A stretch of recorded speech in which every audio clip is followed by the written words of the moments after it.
नमो भगवते वासुदेवाय. अथ विशोध्याय. पुरंजन आख्यानाचा प्रारंभ. मैत्रेय म्हणतात, या उपदेशानंतर प्रचेतांनी शंकरांची पूजा केली. यानंतर ते राजकुमारांच्या देखत तेथेच अंतर्धान पावले. सर्व प्रचेतांनी पाण्यात उभे राहून भगवान रुद्रांनी सांगितलेल्या स्तोत्राचा जप करीत 10,000 वर्ष तपश्चर्या केली. या दिवसात राजा प्राचीन बहिचे चित्त कर्मकांडात रममान झाले होते. अध्यात्म विद्या विशारद परम कृपाळू नारदांनी त्याला उपदेश दिला. ते म्हणाले की, राजन, या कर्माच्या योगाने तू आपले कोणते कल्याण करून घेऊ इच्छितोस? दुःखाचा आत्यंतिक नाश आणि परमानंदाची प्राप्ती याचे नाव कल्याण आहे. ते तर कर्मामुळे होत नाही. राजा म्हणाला, देवर्षे, माझी बुद्धी कर्मामध्ये आसक्त असल्याने मला परम कल्याणाबद्दल काहीही कल्पना नाही. आपण मला विशुद्ध ज्ञानाचा उपदेश करावा, ज्यामुळे या कर्मबंधनातून सुटू शकेल. जो अज्ञानी मिथ्याधर्म असलेल्या गृहस्थाश्रमात रममान होऊन पुत्र, स्त्री आणि धन यांनाच परम पुरुषार्थ मानतो, तो संसाराच्या अरण्यातच भटकत राहिल्या कारणाने ते परम कल्याण प्राप्त करू शकत नाही. श्री नारद म्हणाले, हे राजा, तू यज्ञामध्ये निर्दयपणे ज्या हजारो पशूंचा बळी दिलास त्यांना आकाशात पहा. हे सर्व तू दिलेले क्लेश आठवीत बदला घेण्यासाठी तुझी वाट पाहत आहेत. तू मेल्यानंतर परलोकात जाशील, तेव्हा हे अत्यंत क्रोधाने तुला आपल्या लोखंडी चिंगांनी भोसकतील. याविषयी मी तुला एक प्राचीन इतिहास सांगतो. ते पुरंजनाचे चरित्र आहे. तू ते माझ्याकडून लक्षपूर्वक ऐक. राजन, पूर्वी पुरंजन नावाचा एक भला मोठा कीर्तिमान राजा होऊन गेला. अविज्ञात नावाचा त्याचा एक मित्र होता.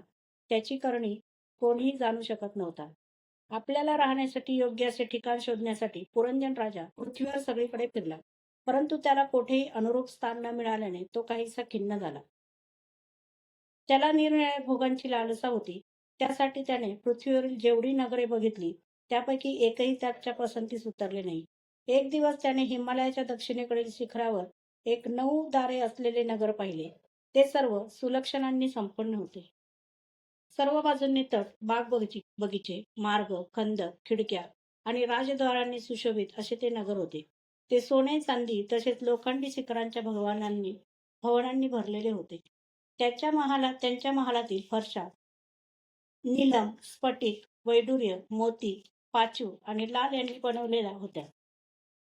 नागांची राजधानी भोगवती हिच्या कांतीप्रमाणे त्या नगरीची कांती होती. तेथे जिकडे तिकडे अनेक सभागृहे, चौक, सडका, क्रीडा भवने, बाजार, विश्रामस्थाने, ध्वज, पताका आणि प्रवाळांचे चबुतरे दिसत होते. त्या नगराच्या बाहेर दिव्य वृक्ष आणि वेली यांनी भरलेला एक बगीचा होता. त्यामध्ये एक सरोवर होते. त्यात अनेक पक्षी किलबिलत होते आणि भ्रमर गुंजारव करीत होते. सरोवराच्या तटावरची झाडे होती. त्यांच्या डहाळ्या आणि पाने शीतल निर्झरांच्या जलकणांनी युक्त अशा वसंतातील वायूंनी हलत होती आणि अशा प्रकारे ती तटावरील भूमीची शोभा वाढवत होती. तेथील वन्य पशु सुद्धा मुनिजनांप्रमाणे अहिंसादी व्रताचे पालन करणारे होते, म्हणून त्यांच्यापासून कोणाला काहीही त्रास होत नसे. तेथे चालणाऱ्या कोकिळ कुजनामुळे वाटेवरून जाणाऱ्या लोकांना तो बगीचा आपल्याला बोलवित आहे असे वाटत होते. राजाने तेथे योगायोगाने आलेल्या एका सुंदर स्त्रीला पाहिले. तिच्याबरोबर 10 सेवक होते आणि त्यातील प्रत्येक जण 100 नायकांचा पती होता. एक 5 फण्यांचा साप रक्षक म्हणून तिच्या सर्व बाजूंनी रक्षण करीत होता. ती सुंदरी किशोरी होती आणि विवाहासाठी एका ज्येष्ठ पुरुषाच्या शोधात होती. तिचे नाक, दंतपंक्ती, गाल आणि मुख अतिशय सुंदर होते. तिच्या एकसारख्या असणाऱ्या कानांमध्ये कुंडले झळकत होती. तिचा वर्ण सावळा होता. कटिप्रदेश मोहक होता. तिने पिवळ्या रंगाची साडी परिधान केली होती. तिच्यावर सोन्याचा कमरपट्टा होता आणि चालताना तिच्या पायातील नुपुरे झंकारत होती. ती एखाद्या देवीसारखीच दिसत होती. हत्तीसारखी चाल असलेली ती बाला किशोरावस्थेची सूचना देणाऱ्या आपल्या गोल एकसारख्या आणि एकमेकांना भिडलेल्या स्तनांना लाजेमुळे पदराने झाकून घेत होती. तिच्या प्रेम व्यक्त करणाऱ्या चंचल भुवयांनी आणि स्नेहयुक्त कटाक्षबाणांनी घायल होऊन वीर पुरंजनाने लज्जायुक्त स्मित हास्याने अधिक सुंदर दिसणाऱ्या तिला मधुर वाणीने म्हटले, हे कमल दललोचने, तू कोण आहेस? कुणाची कन्या आहेस? सुंदरी, तू येथे कुठून आलीस? अगं बावरे, या नगरीजवळ तू काय करू इच्छितेस? हे सारे मला सांग. हे सुनयने, हे 11 महावीर कोण आहेत? आणि या मैत्रिणी तसेच तुझ्या पुढे चालणारा हा सर्प कोण आहे? हे सुंदरी, तू लज्जादेवी आहेस की उमा, सरस्वती की रमा आहेस? इथे वनामध्ये मुनीप्रमाणे एकांतवासात राहून तू आपल्या पतीला शोधीस आहेस काय? तू त्याच्या चरणांची कामना करीत आहेस काय? हे ऐकून तो धन्य होईल. बरे, तू जर लक्ष्मी असशील तर तुझ्या हातातील कमळे कुठे पडले? हे सुभगे, तू यापैकी कोणी नाहीसच, कारण तुझे पाय पृथ्वीवर टेकले आहेत. बरे, तू जर कोणी मानवी असशील तर लक्ष्मी ज्याप्रमाणे भगवान विष्णूंच्या बरोबर वैकुंठाची शोभा वाढवते, त्याप्रमाणे तू माझ्या बरोबर या श्रेष्ठ नगरीला अलंकृत कर, कारण मी मोठा वीर आणि पराक्रमी आहे. परंतु आज तुझ्या कटाक्षांनी माझ्या मनावरचा ताबा सुटला आहे. तुझा लज्जित आणि रतिभावाने भरलेला सहास्य नेत्र संकेत पाहिल्याने मला पी हा शक्तिशाली कामदेव मला पीडा देऊ लागला आहे. म्हणून हे सुंदरी, तू आता माझ्यावर कृपा कर. हे शुची स्मिते, सुंदर भुवया आणि आकर्षक डोळ्यांनी सुशोभित असणारे तुझे मुखकमल या लांबसडक काळ्या कुरळ्या केसांनी घेरलेले आहे. तुझ्या मुखातून निघालेले शब्द मोठे गोड आणि मन वेधून घेणारे आहे. पण ते मुख आज लज्जेमुळे माझ्याकडे पाहत नाही. जरा मान वर करून तुझ्या मुखाचे दर्शन तरी मला दे. श्री नारद म्हणाले, वीरवरा, पुरंजनाने जेव्हा अधीर होऊन अशी प्रार्थना केली, तेव्हा ते बालेने सुद्धा त्याला प्रतिसाद दिला. राजाला पाहून ती सुद्धा मोहित झाली होती. ती म्हणू लागली, हे नरश्रेष्ठ, आपल्या मातापित्यांची परस्परांना माहिती नाही आणि आपण एकमेकांचे नाव व गोत्र हे सुद्धा जाणत नाही. वीरवरा, आज आपण सगळे या नगरामध्ये आहोत. याखेरीज मला दुसरे काहीही माहीत नाही. आपल्याला राहण्यासाठी हे नगर कोणी वसवले हे देखील मला माहीत नाही. प्रियतमा, हे पुरुष माझे मित्र आणि स्त्रिया माझ्या मैत्रिणी आहेत. तसेच ज्यावेळी मी झोपलेली असते त्यावेळी हा सर्प जागा राहून या नगरीचे रक्षण करतो. हे शत्रुदमना, आपण येथे आलात ही माझ्या भाग्याची गोष्ट आहे. आपले कल्याण असो. आपल्याला विषय भोगाची इच्छा आहे, तिच्या पूर्तीसाठी मी माझ्या मित्रमैत्रिणींसह सर्व प्रकारचे उपभोग आपल्याला देईन. प्रभो, या 9 दारे असलेल्या नगरीमध्ये मी दिलेल्या इच्छित भोगांचा उपभोग घेत आपण शेकडो वर्ष निवास करावा. बरे, आपल्याला सोडून मी आणखी कोणाबरोबर रममाण होऊ? दुसरे कोणीच रतिसुख जाणत नाही, दिलेल्या भोगांचा भोग घेत नाहीत, परलोकाचा विचार करीत नाहीत आणि उद्या काय होईल याकडे लक्ष देत नाहीत, म्हणून ते पशुतुल्य आहेत. अहो, या लोके गृहस्थाश्रमात धर्म, अर्थ, काम, संतान सुख, मोक्ष, सुयश आणि स्वर्गादी दिव्य लोकांची प्राप्ती होऊ शकते. संसाराचा त्याग केलेले संन्यासी तर या सर्वांचे कल्पनाही करू शकत नाहीत. असे सांगतात की या लोकातच पितर देव, ऋषी, मनुष्य आणि सर्व प्राणी तसेच आपले कल्याण करणारा गृहस्थाश्रमच आहे. हे वीर शिरोमणे, आपणहून आलेल्या आपल्यासारख्या सुप्रसिद्ध इष्टवस्तू देणाऱ्या सुंदर पतीला माझ्यासारखी कोणती स्त्री वरणार नाही. हे भाऊ, आपण नागासारख्या गोल बाहूंमध्ये स्थान मिळवण्यासाठी कोणत्या कामिनीचे चित्त लालचवणार नाही. आपण तर आपल्या मधुर, हास्यमय, करुणापूर्ण दृष्टीने माझ्यासारख्या अनाथांचे मानसिक दुःख शांत करण्यासाठी त्या पृथ्वीवर विहार करीत आहात. श्रीनारद म्हणतात, राजन, अशा रीतीने त्या दाम्पत्याने एकमेकांच्या म्हणण्याचे समर्थन करून 100 वर्षापर्यंत त्या नगरीत राहून आनंद उपभोगला. जिकडे तिकडे गायक लोक सुमधुर स्वराज राजा पुरंजनाची कीर्ती गात असत. जेव्हा उन्हाळा येई तेव्हा तो अनेक स्त्रियांबरोबर सरोवरात जाऊन जलक्रीडा करीत असे. त्या नगरीला जी 9 दारे होती त्यापैकी नगरीच्या वरच्या बाजूला 7 आणि खालच्या बाजूला 2 होती. त्या नगरीचा जो कोणी राजा असेल त्याला निरनिराळ्या देशांना जाण्यासाठी ही दारे बनवली होती.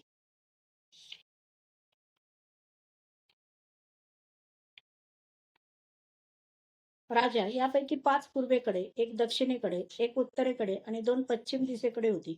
त्यांच्या नावांचे मी आता वर्णन करतो. पूर्वेकडे खद्योता आणि आविर्मुखी नावाची 2 दारे एकाच ठिकाणी बनवली होती. त्या दारातून पुरंजन राजा आपला मित्र द्युमान याच्याबरोबर विभ्राजित नावाच्या देशाला जात असे. तसेच त्या बाजूला नलिनी आणि नालिनी नावाची 2 दारे एकाच ठिकाणी बनवली होती. त्या दारातून तो अवधूताबरोबर सौरभ नावाच्या देशाला जात असे. पूर्व दिशेला मुख्य नावाचे जे 5वे दार होते त्यातून तो रसज्ञ आणि विपन्न यांच्याबरोबर अनुग्रह, बहुधन आणि आपण नावाच्या देशांना जात असे. नगरीच्या दक्षिणेला जे पितृहू नावाचे दार होते त्यातून पुरंजन राजा धृतधर यांच्याबरोबर दक्षिण पांचाल देशाला जात होता. उत्तरेकडे जे देवहू नावाचे दार होते. त्यातून तो श्रुतधराबरोबर उत्तर पांचाल देशाला जात होता. पश्चिम दिशेला आसुरी नावाचा दरवाजा होता. त्यातून तो दुर्मद यांच्याबरोबर ग्रामक देशाला जात होता. तसेच निश्चती नावाचे जे दुसरे पश्चिम दार होते, त्यातून तो लुब्धका बरोबर वैशस नावाच्या देशाला जात होता. या नगरीत राहणाऱ्यापैकी निर्वाक आणि पेशन्सफूत नावाचे 2 नागरिक अंध होते. राजा पुरंजन डोळे असणाऱ्या नागरिकांचा राजा असूनही तो यांच्या सहाय्याने सगळीकडे जात असे व सर्व प्रकारची कार्य करीत असे. जेव्हा तो आपला प्रधान सेवक विपुचिन याच्याबरोबर अंतपुरात जात असे, तेव्हा त्याला स्त्री पुरुष यांच्यामध्ये होणारा मोह, प्रसन्नता आणि आनंद या भावनांचा अनुभव येत असे. निरनिराळ्या कर्मामुळे त्याचे चित्त गुंतले होते आणि कामाच्या अधीन झाल्यामुळे फसलेला तो मूर्ख राणी जे जे काम करीत तेच तोही करीत असे. ती जेव्हा मद्यपान करीत असे तेव्हा हाही मदिरापान करून धुंद होत असे. जेव्हा भोजन करीत असे तेव्हा हाही भोजन करू लागे. जेव्हा ती काही खात असे तेव्हा हाही तोच पदार्थ खात असे. अशा प्रकारे कधी ती गात असता गाऊ लागे, रडत असता रडे, हसत असता हसे आणि बोलल्यावर बोलू लागत असे. ती पळू लागली तर हाही पळत असे. उभी राहिली तर आपणही उभा राही, झोपली तर आपणही झोपे आणि बसली तर आपणही बसून राही. कधी ती ऐकू लागे तेव्हा हाही ऐकत असे, पाहत असेल तर पाहू लागे, हुंगत असेल तर हुंगू लागे आणि तिने एखाद्या वस्तूला स्पर्श केला तर हाही स्पर्श करीत असे. कधी त्याची प्रिया शोकाकुल होई तेव्हा हाही आपणही अत्यंत दीन होऊन व्याकुळ होत असे. जेव्हा ती प्रसन्न असेल तेव्हा आपणही प्रसन्न होऊन जाईल आणि तिच्या आनंदित होण्याने हाही आनंदित होत असे. अशा प्रकारे राणीने त्याला फसविले. सर्व प्रजेने सुद्धा त्याला फसविले आणि हाही मूर्ख लाचार होऊन इच्छा नसतानाही खेळण्यासाठी घरी पाळलेल्या माकडाप्रमाणे तिचे अनुकरण करीत राहिला. अध्याय 25 समाप्त. अथषटविषोध्याय. राजा पुरंजनाचे शिकारीसाठी वनात जाणे आणि राणीला राग येणे. श्री नारद म्हणतात, एक दिवस हा पुरंजन सोन्याचे चिलखत घालून विशाल धनुष्य आणि अक्षय भाते घेऊन 11व्या सेनापतींसह 5 घोड्यांच्या भरधाव धावणाऱ्या रथात बसून पंचप्रस्थ नावाच्या वनात गेला. त्या रथाला 2 दांड्या, 2 चाके, 1 धुरा, 3 ध्वजदंड, 5 दोरखंड, 1 लगाम, 1 सारथी, 1 आसन, 2 झू, 5 आयुधे आणि 7 आवरणे होती. तो 5 प्रकारच्या चालींनी चालत असे. तसेच तो सोन्याने मढविला होता. आपल्या प्रियतमेला क्षणभर सुद्धा सोडणे राजाला कठीण होते. तरी सुद्धा त्या दिवशी शिकारीच्या नादाने तो तिची पर्वा न करता मोठ्या गर्वाने धनुष्यबाण घेऊन शिकार करू लागला. त्याच वेळी त्याची आसुरी वृत्ती वाढल्याने त्याचे हृदय इतके कठोर आणि दयाशून्य झाले होते की त्याने आपल्या तीक्ष्ण बाणांनी पुष्कळशा जंगली प्राण्यांचा वध केला. जर राजाला पशूंच्या मांसाची अत्यंत आसक्ती असेल तर त्याने शास्त्रविहित कर्मासाठीच वनामधील शास्त्रविहित पशूंचाच जरुरीपुरताच वध करावा असे सांगून शास्त्राने स्वैर प्रवृत्तीला आळा घातला आहे. राजा जो हे जाणणारा मनुष्य अशा प्रकारे शास्त्रविहित कर्माचे आचरण करतो तो त्या ज्ञानामुळे कर्मांनी लिप्त होत नाही. नाहीतर स्वेच्छेने कर्म केल्याने मनुष्य अभिमानामुळे कर्मामध्ये बांधला जातो. तसेच गुणप्रवाह रूप संसार चक्रात सापडून विवेकबुद्धी नष्ट झाल्यामुळे अधम योनीमध्ये जन्म घेतो. पुरंजनाच्या निरनिराळ्या पंखांच्या बाणांनी छिन्न विच्छिन्न होऊन अनेक जीव दुःखाने प्राण सोडू लागले. त्यांचा तो संहार पाहून दयाळू माणसे दुःखी झाली. ती हे सहन करू शकले नाहीत. तेथे ससे, डुक्कर, रेडे, गौरेंडे, कृष्णमृग, साळी, मेध्य तसेच इतरही पुष्कळशा पशूंचा वध करता करता राजा थकून गेला. तेव्हा तो तहान भुकेने अत्यंत व्याकुळ होऊन वनातून राजमहालात परतला. तेथे त्याने स्नान व भोजन करून थोडी विश्रांती घेऊन थकवा नाहीसा केला. नंतर गंध, चंदन, पुष्पमाळा वगैरे घालून अंगावर अलंकार चढवले. तेव्हा त्याला आपल्या प्रियतमेची आठवण झाली. तो भोजनाने तृप्त होऊन आनंदित झालेला गर्विष्ठ राजा कामाने व्यथित होऊन आपल्या सुंदर पत्नीला शोधू लागला, पण ती त्याला कुठे दिसली नाही. हे प्राचीन ब्रही, जेव्हा विषण्ण होऊन अंतपुरातील स्त्रियांना त्याने विचारले, सुंदरींनो, आपल्या स्वामिनीसह तुम्ही पूर्वीप्रमाणेच कुशल आहात ना? या घरातील वैभव पहिल्यासारखे आनंददायी का वाटत नाही बरे? घरामध्ये माता किंवा पतिपरायण भार्या नसेल तर हे घर चाकाविना रथासारखेच होय. मग कोणता बुद्धिमान पुरुष तेथे लाचारपणे राहणे पसंत करेल? मी दुःख समुद्रात बुडाल्यावर माझ्या विवेकबुद्धीला पदोपदी जागी करणारी आणि मला त्या संकटातून वाचवणारी ती सुंदरी कोठे आहे ते मला सांगा. स्त्रिया म्हणाल्या, हे शत्रुंजय महाराज, आज आपल्या प्रियेने काय योजले आहे ते आम्हाला माहीत नाही. बिछाण्याऐवजी आज ती जमिनीवरच पडून आहे. श्री नारद म्हणतात, राजन, त्या स्त्रीच्या संगाने राजा पुरंजनाचा विवेक नष्ट झाला होता. म्हणून आपली राणी जमिनीवर अस्ताव्यस्त अवस्थेत पडलेली पाहून तो अत्यंत व्याकुळ झाला. दुःखी झालेल्या त्याने आपल्या मधुर शब्दांनी तिला पुष्कळ समजावले, परंतु त्याला आपल्या प्रेयसीच्या मनात प्रणयकोप झाल्याचे काही चिन्ह दिसले नाही. मनधरणी करण्यात तो तरबेज होता. म्हणून आता पुरंजनाने हळूहळू तिची मनधरणी करणे सुरू केले. त्याने प्रथम तिचे पाय धरले आणि नंतर मांडीवर बसवून घेऊन मोठ्या प्रेमाने तो म्हणू लागला. पुरंजन म्हणाला, हे सुंदरी, स्वामी ज्यांना अपराध करू नये आपले समजून शिकवण देण्यासाठी उचित शिक्षा करीत नाही, ते सेवक खात्रीने भाग्यहीनच होत. स्वामीने सेवकाला केलेली शिक्षा म्हणजे त्याच्यावर केलेली कृपाच होय. हे जे सेवक मूर्ख असतील त्यांना क्रोधामुळे समजत नाही. सुंदर दंतपक्षी आणि मनोहर भुवयांमध्ये शोभिवंत दिसणाऱ्या हे मनस्विनी आज रागावर आणि एक वेळ मला आपला समजून प्रेमपूर्ण लाजेने झुकलेले आणि मधुर हास्ययुक्त असे आपले सुंदर मुख मला दाखव. आहा, भुंग्यांच्या रांगेप्रमाणे असणारे काळे कुरळे केस, उभार नासिका आणि सुमधुर वाणीमुळे तुझे मुख कसे मनमोहक दिसत आहे. हे वीरपत्नी, जर दुसऱ्या कोणी तुझा अपराध केला असेल तर मला सांग. जर तो अपराधी ब्राह्मण कुलातील नसेल तर मी त्याला आत्ता लगेच शिक्षा करतो. भगवंतांचे भक्त सोडून मला या त्रैलोक्यात आणि त्याच्या बाहेर असा कोणी दिसत नाही की जो तुझा अपराध करून निर्भय आणि आनंदाने राहील. प्रिय प्रिय, मी आजपर्यंत कधीही तुझे मुख कुंकुम विरहित, उदास, म्लान झालेले, क्रोधामुळे भीतीदायक झालेले, कांतीहीन आणि स्नेहशून्य असे पाहिले नाही. तसेच कधीही तुझे सुंदर स्तन शोकाश्रूंनी भिजलेले व तोडल्यासारखे ओठ स्निग्ध केशरांच्या लालीविरहित आहेत असे पाहिले नाही. सवयीच्या आहारी जाऊन मी तुला न विचारता शिकारीसाठी गेलो, म्हणून मी अपराधी आहे खास. तरी सुद्धा आपला समजून तू माझ्यावर प्रसन्न हो. कामदेवाच्या विषम बाणांनी अधीर होऊन जो नेहमी तुझ्या अधीन असतो, त्या आपल्या प्रिय पतीला योग्य कामासाठी कोणती कामिनी स्वीकारणार नाही. अध्याय 26 समाप्त. आता सप्तम विशोध्याय. पुरंजनपुरीवर चंडवेगाची चढाई आणि कालकलण्याचे चरित्र. श्री नारद म्हणतात, महाराज, अशा प्रकारे त्या सुंदरीने अनेक प्रकारे नखरे करून पुरंजनाला संपूर्णपणे आपल्या ताब्यात घेतले. त्याला आनंदित करीत स्वतः रमू लागली. तिने उत्तम रीतीने स्नान करून अनेक प्रकारचे मांगलिक शृंगार केले आणि खाऊन पिऊन तृप्त होऊन ती राजाजवळ आली. राजाने जवळ आलेल्या त्या सुंदर राणीचे अभिनंदन केले. पुरंजनेने राजाला आलिंगन दिले आणि राजाने तिला मिठी मारली. नंतर एकांतात मनाप्रमाणे रहस्यमय गोष्टी करीत तो तिच्यावर असा मोहित झाला की त्या कामिनीमध्ये चित्त गुंतल्या कारणाने दिवस रात्रीचे भान न राहता पुढे जाणाऱ्या काळाच्या दुस्तर गतीचा त्याला काहीच पत्ता लागला नाही. मदाने बेहोश झालेला मनस्वी पुरंजन आपल्या प्रियेच्या बाहूंवर डोके ठेवून मौल्यवान शैलीवर पडून राही. ती रमणीच त्याला त्याच्या जीवनाची सर्वस्व वाटत होती.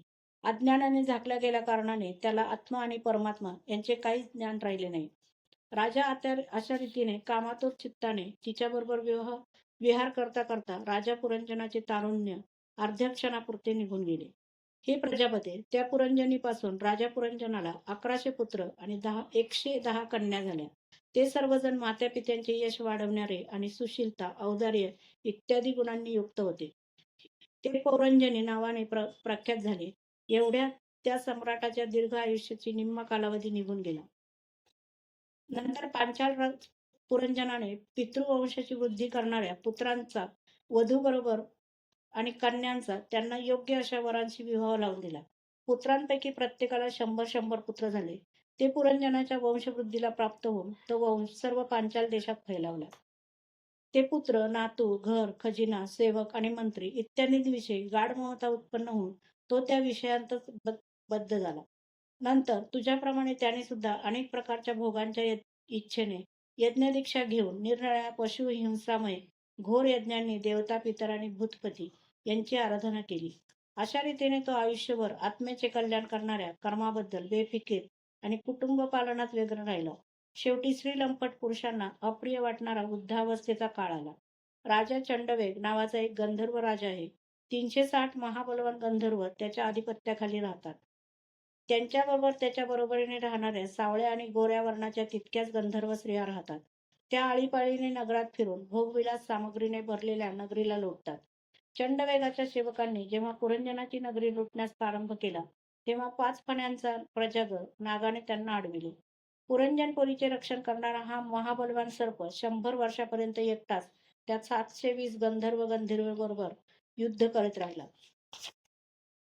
पुष्कळ वीरांबरोबर एकट्यानेच युद्ध केल्यामुळे आपला एकमात्र संबंधित साप बलहीन झालेला पाहून राष्ट्र आणि नगरात राहणाऱ्या लोकांसह पुरंजनाला अतिशय चिंता वाटू लागली. तो इतके दिवस पांचाल देशात दूतांनी आणलेला कर घेऊन विषयभोगात मग्न राहत असे. स्त्रीच्या अधीन झाल्याने या खात्रीने येणाऱ्या संकटाची त्याला जाणीव झाली नाही. बहिर्ष्मण याच दिवसात कालाची एक कन्या जरा वर संशोधनासाठी त्रैलोक्यात भटकत होती. तरी पण कोणालाही ती आवडत नव्हती. ती अभागी असल्याने लोक तिला दुर्भगा म्हणत. एकदा राजश्री पुरूने वडिलांना आपल्या यौवन देण्यासाठी स्वेच्छेने तिच्याशी विवाह केला होता. त्यामुळे प्रसन्न होऊन तिने त्याला राज्यप्राप्तीचा वर दिला होता. एक दिवस ती ब्रह्मलोकातून पृथ्वीवर आली, तेव्हा फिरता फिरता ती मला भेटली. मी नैष्ठिक ब्रह्मचारी आहे हे जाणूनही माझ्याशी विवाह करावा असे तिला वाटले. मी तिला नाकारले, तेव्हा अत्यंत रागाने तिने मला असह्य असा शाप दिला की तू माझ्या विनंतीचा स्वीकार केला नाहीस, म्हणून तू एका ठिकाणी स्थिर राहू शकणार नाहीस. तेव्हा माझ्या बाबतीत निराश होऊन त्या कन्येने माझ्याच संमतीने यवनराज भय यांच्याकडे जाऊन त्याला मनोमन पतिरूपाने वरले. ती म्हणाली, वीरवर, आपण यवनांमध्ये श्रेष्ठ आहात. मी आपल्याला पती म्हणून वरू इच्छिते. जीवांनी आपल्या बाबतीत केलेला संकल्प कधी निष्फळ होत नाही. जो मनुष्य लोक आणि शास्त्राच्या दृष्टीने देण्यायोग्य वस्तूंचे दान करत नाही आणि जो शास्त्रदृष्टीने अधिकारी असूनही असे दान घेत नाही, ते दोघेही दुराग्रही आणि मूर्ख होत. म्हणून त्यांना पश्चाताप करावा लागतो. महाराज, यावेळी मी आपल्या सेवेसाठी हजर आहे. आपण माझा स्वीकार करून माझ्यावर अनुग्रह करावा. जिनांवर दयान करणे हा पुरुषांचा सर्वश्रेष्ठ धर्म होय. कालकन्याचे म्हणणे ऐकून विधात्याचे एक गुप्त कार्य करण्याच्या इच्छेने यवनराज हसत तिला म्हणाला, योगदृष्टीने पाहून मी तुझ्यासाठी एक पती निश्चित केला आहे. तू सर्वांचे अनिष्ट करणारी असल्याने कोणालाच आवडत नाहीस. म्हणून कोणी तुझा स्वीकार करत नाही. म्हणून तू हा कर्मामुळे मिळणारा लोक गुप्त रूपाने भोग. तू माझी सेना घेऊन जा. तिच्या साहाय्याने तू सर्व प्रजेचा नाश करशील. प्रज्वार नावाचा हा माझा भाऊ आहे आणि तू माझी बहीण हो. तुम्हा दोघांबरोबर मी गुप्त रूपाने भयंकर सेना घेऊन लोकांमध्ये संचार करीन. अध्याय 27 समाप्त.